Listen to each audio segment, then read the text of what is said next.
présence du Seigneur, présence des frères et sœurs. Si vous ne me connaissez pas, moi je m'appelle Gary, je viens du nord, plus nord qu'ici, donc la région autour de Lille, et l'église AM, une église CAEF. Et c'est ma troisième fois. Les premières 2 fois, c'était pour chanter, diriger les chants, mais aujourd'hui, j'aimerais bien partager la parole de Dieu avec vous. Alors, aujourd'hui, donc j'ai mis mon nom.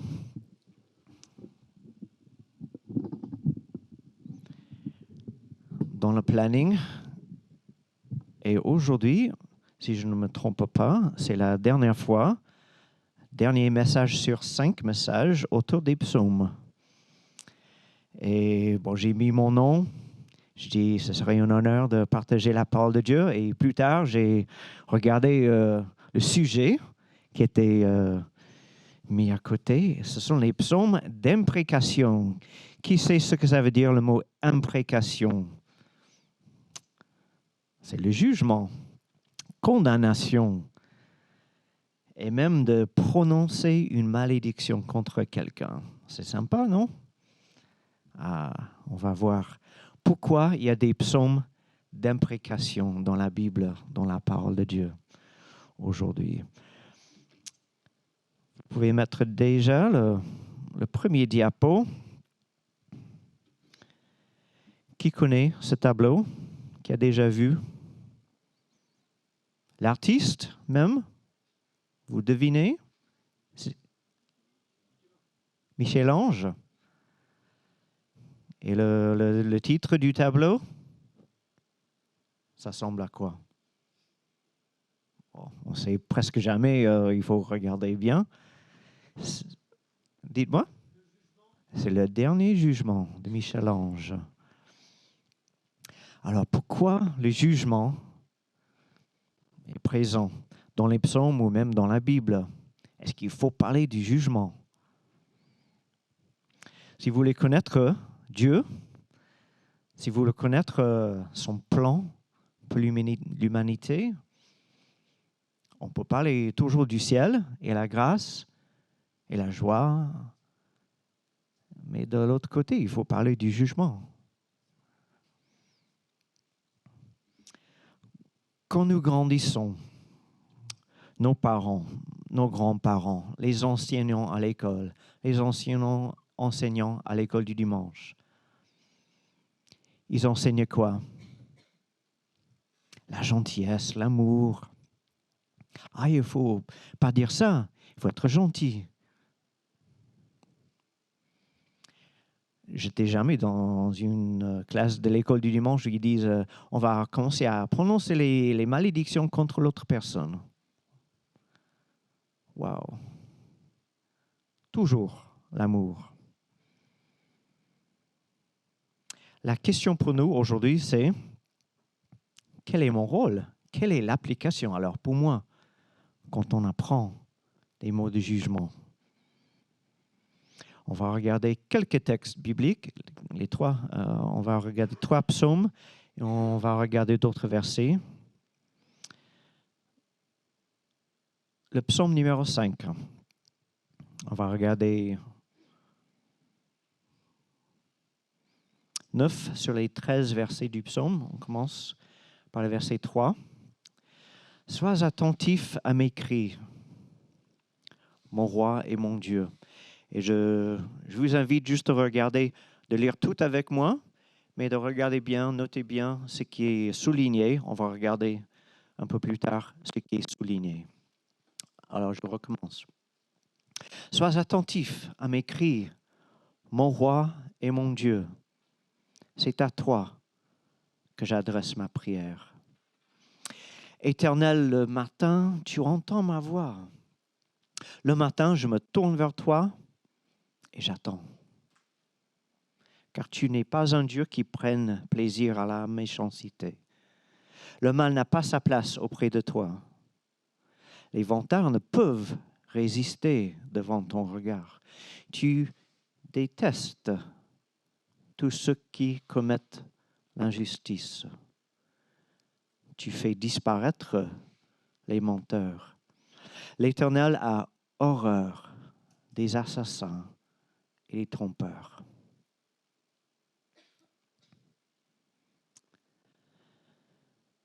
Mais moi, par ta grande bonté, je vais à ta maison. Je me prosterne dans ton saint temple avec la crainte qui t'est due. Éternel, conduis-moi dans ta justice.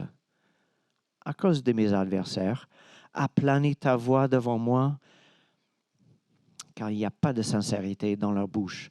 Ils ne pensent qu'à détruire. Leur gosier est une tombe ouverte. Leur langue prononce des paroles flatteuses. Traite-les comme des coupables, ô Dieu. Que leur projet provoque leur chute. Chasse-les à cause de leurs nombreux péchés, de leur révolte contre toi. Et le prochain diapo, voici ce que j'ai souligné. C'est à toi que j'adresse ma prière. Je me tourne vers toi et j'attends. Déjà, je suis qui?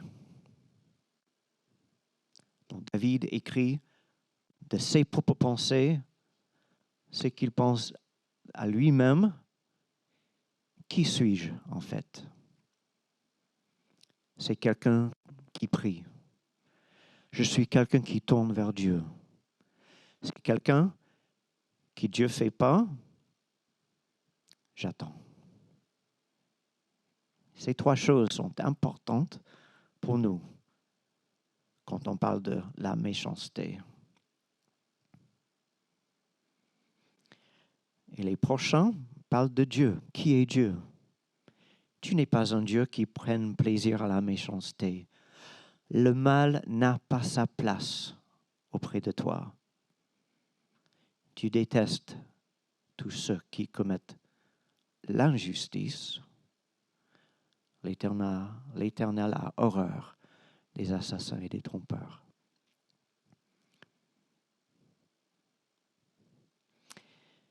Et voici encore qui est Dieu, mais qui nous implique. Mais moi, par ta grande bonté, je vais à ta maison. Je me prosterne dans ton saint temple avec la crainte qui t'est due. Éternel, conduis-moi dans ta justice à cause de mes adversaires.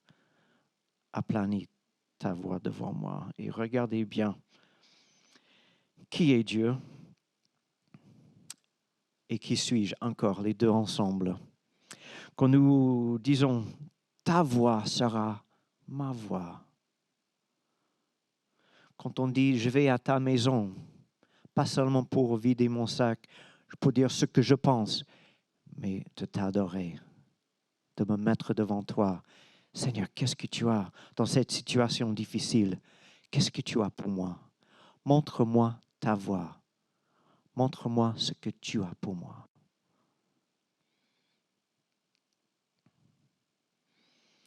Si vous voulez savoir ce qui est juste, ce qui est injuste, va vers lui. C'est lui qui va montrer exactement. Et quand nous parlons du temple, quand nous parlons de... Il y avait une autre... ta maison. Je vais à ta maison. Je me prosterne dans ton saint temple. Ce n'est pas un endroit. Je ne parle pas d'un bâtiment. Je parle juste être attaché à lui, dans la prière, dans la lecture de sa parole. Passer du temps avec lui. C'est difficile à comprendre les choses qui... juste dans notre raisonnement. C'est vraiment difficile. Mais si nous lisons plus la parole, nous voyons ces phrases de malédiction contre notre personne. OK, je comprends mieux. Nous parlons de la relation, nous et le Seigneur. Plus nous nous approchons de lui, plus nous comprenons les choses. Plus on est loin dans notre pensée, dans notre raisonnement, C'est difficile. On a toujours la question, pourquoi? Pourquoi ça existe? Pourquoi? Mais plus proche à Dieu, on va trouver les réponses qu'il faut.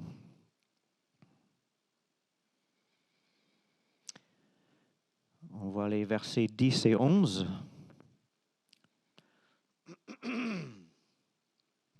Car il n'y a pas de sincérité dans leur bouche. Ils ne pensent qu'à détruire. Le gosier est une tombe ouverte. Leur langue prononce des paroles flatteuses. Traite-les comme des coupables odieux. Et c'est pour ça, tout à droite, j'ai mis en gras et j'ai souligné la phrase que leur projet provoque leur chute. On peut lire comme un souhait de David, mais on peut voir aussi que ce serait la vérité. C'est une déclaration de ce qui se passera. Et David, il est au courant. Il sait que Dieu va juger les projets des méchants, de tout le monde. C'est en fait une déclaration. Leurs projets vont provoquer leur chute. S'ils restent avec les projets loin de toi, Seigneur, ils vont être jugés. Hein? Ils prennent leurs propres décisions et tout termine par leur chute. Donc c'est plus David qui est vraiment à côté du Seigneur. Le Seigneur révèle qu'il ne faut pas s'inquiéter à cause d'eux. Même si c'est difficile, même si tu souffres vraiment à cause d'eux, reste à côté de moi. Je te montre, il y aura la fin.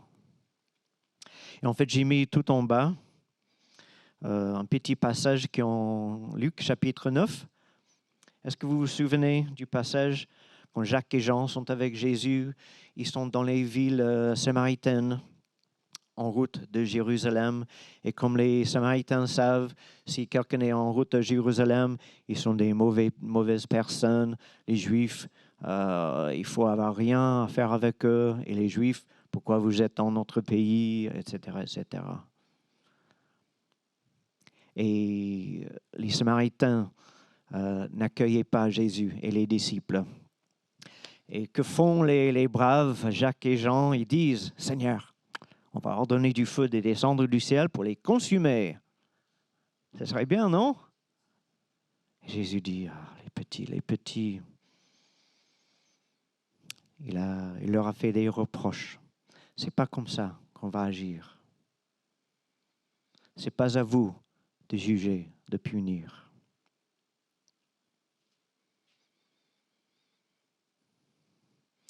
Ceux qui sont dans le péché, ceux qui préfèrent le péché, ils vont être jugés. Ne vous inquiétez pas.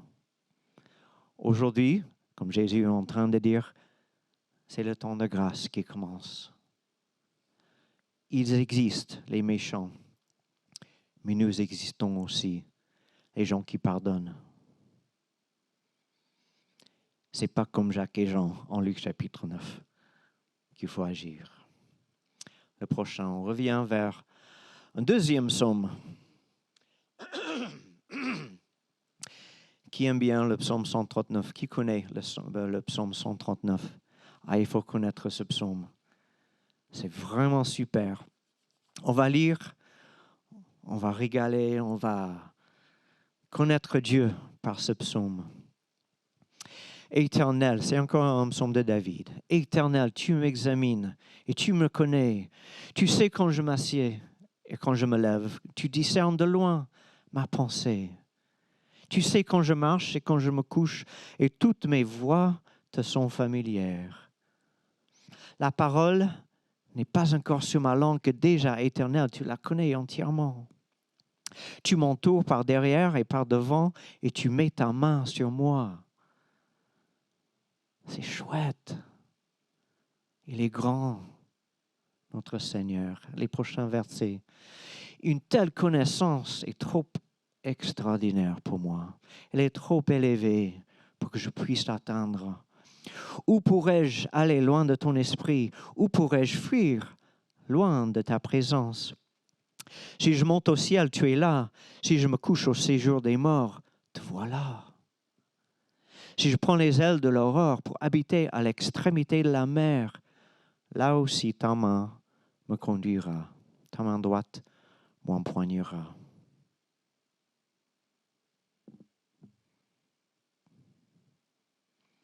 Verset 11.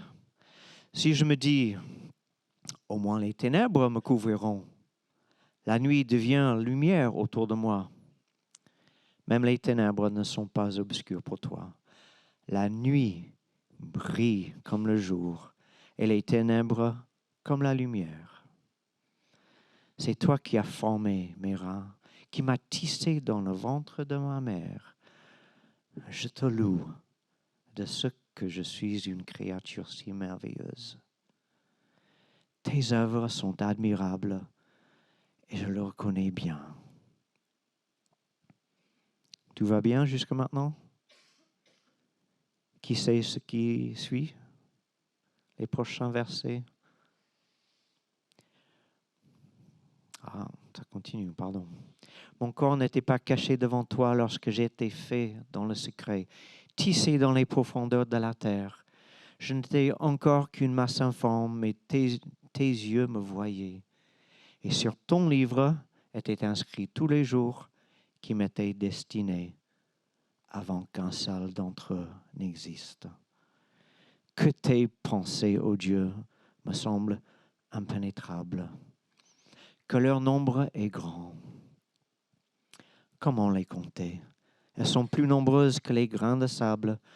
Je me réveille et je suis encore avec toi. Quelle parole belle.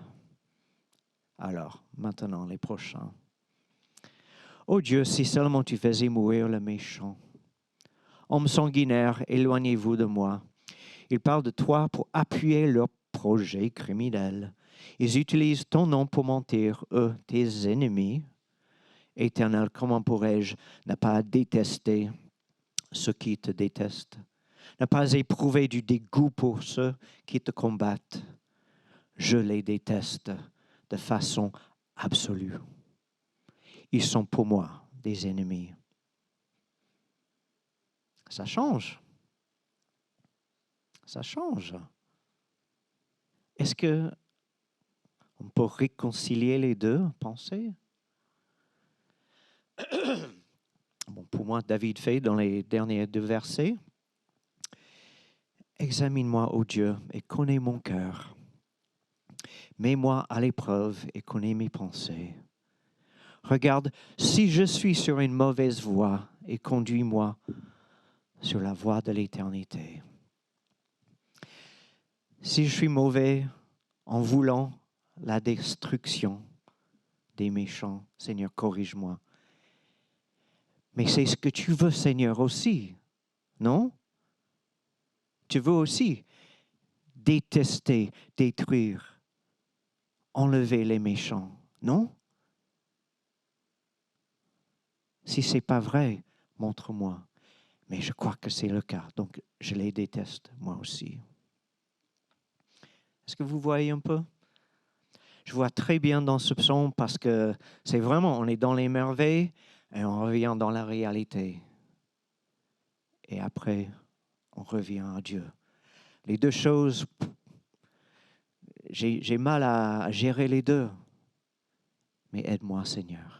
Aide-moi. Conduis-moi sur la voie de l'éternité. Alors, je donne un petit résumé. Dieu, il est merveilleux. Amen. Il est infini, il est grand, il est tout-puissant. Il est omniscient. C'est-à-dire, il sait tout. Il sait tout. Je regarde ce que Dieu veut.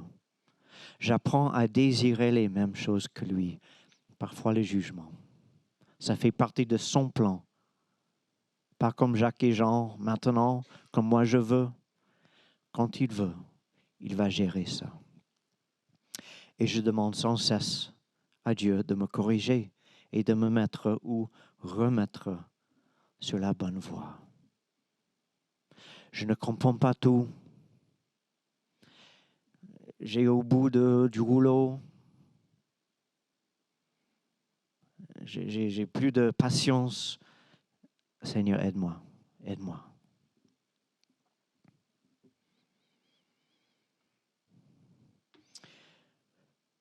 Le prochain psaume, le troisième, donc c'est rapide. Le psaume 140, encore un psaume de David.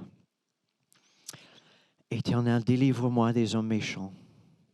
Et ça peut être ta prière aujourd'hui ou demain. Délivre-moi, Seigneur. Ça peut être aussi le prochain verset. Éternel, n'accomplis pas les désirs du méchant. Ne laisse pas réussir ses projets, car il en tirerait de l'orgueil. Est-ce que vous vous souvenez de l'histoire que raconte Jésus? L'homme riche qui dit, je vais faire ça et ça et ça, je vais bâtir j'ai beaucoup de graines à mettre, je vais profiter et un jour, je vais dire, tout est fait, hein, je suis calme. Et Dieu dit, c'est pas toi qui décides, c'est moi qui décide. Et aujourd'hui, c'est ton dernier jour. Ça, c'est l'orgueil et ça, c'est Dieu qui gère. Le verset 10. Que le péché de leurs lèvres retombe sur la tête de ceux qui m'encerclent. Que des charbons ardents soient déversés sur eux. Qu'ils soient précipités dans le feu. C'est difficile.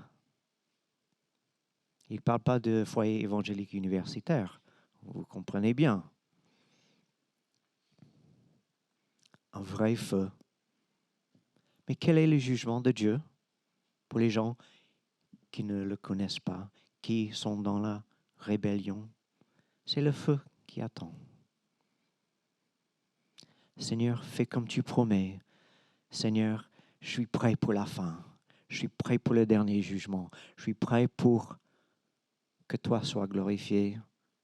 Et ceux qui ne sont pas là, ceux qui se rebellent contre toi, que ce temps arrive vite. Je le sais, l'Éternel fait droit. Est-ce qu'il fait des erreurs? Et est-ce qu'il est injuste de temps en temps? Non. Il fait droit aux malheureux. Il rend justice aux pauvres. Oui, les justes célébreront ton nom. Les hommes droits habiteront en ta présence. Le prochain diapo, on arrive dans le Nouveau Testament. Parce que peut-être vous avez dans vos têtes, vos pensées, c'est où la grâce? Elle est où la grâce? Jésus dit, aimez vos ennemis. Priez pour ceux qui vous persécutent, afin d'être les fils de votre Père céleste. C'est ce que Dieu veut, relation. Et pour nous, de prier pour eux, c'est pas pour juger. C'est Dieu qui s'occupe de ça. Quand Jésus est dans le jardin de Gethsémani, et Pierre dit, voici mon épée, vous allez payer. Jésus dit, c'est pas le temps, c'est pas à toi. Remets ton épée dans son fourreau. Je dois vivre. Je suis venu pour ça, pour payer pour vous sur la croix. Le prochain diapo.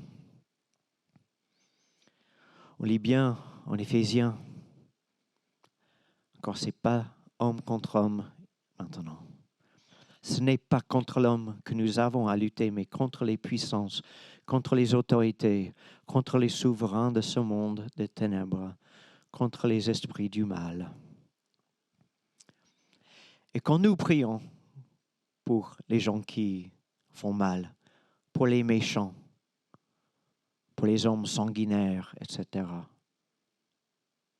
on prie aussi, Seigneur, protège-les des ténèbres, des forces du mal, parce que c'est leur Dieu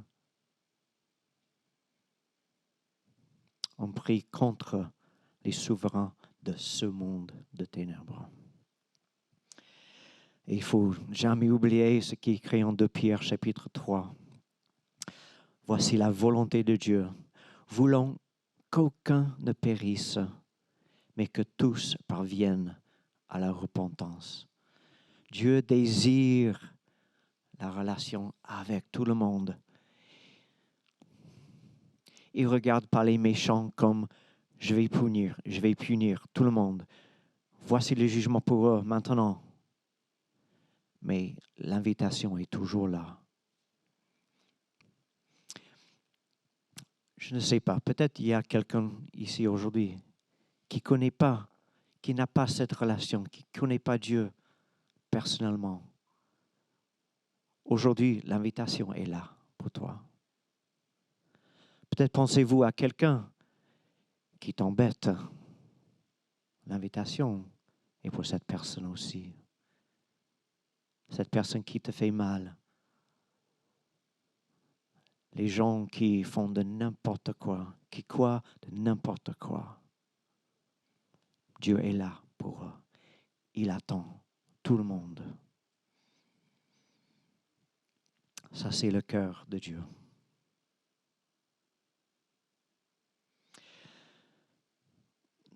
Notre cible pour aujourd'hui